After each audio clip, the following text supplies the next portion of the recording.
স্বাগতম রামন্তী তীরন্দাজ আজকের পর্বে। আজকে এমন কিছু ঘটনা ঘটাতে আসছে যা বদলে দিতে পারে গল্পের গতি।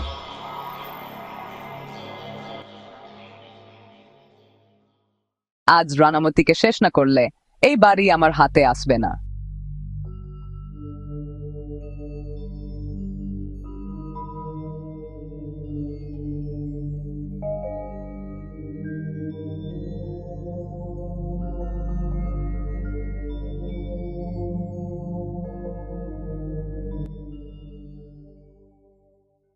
আকলব্যকে অপহরণ করতেই হবে, তাহলে আমার প্রেগন্যান্ট সফল হবে।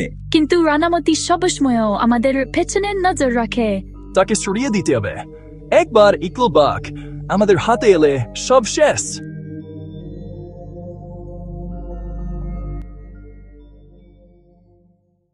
এই গন্ধটা অচেনা কেন?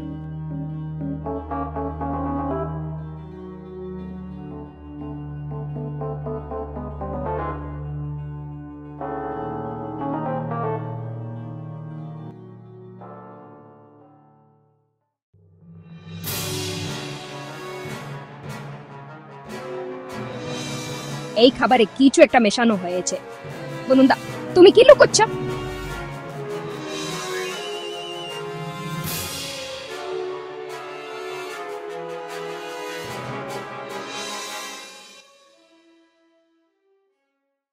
আগামীকাল দেখুন সত্য কি প্রকাশ পাবে নাকি নতুন চক্রান্ত শুরু হবে।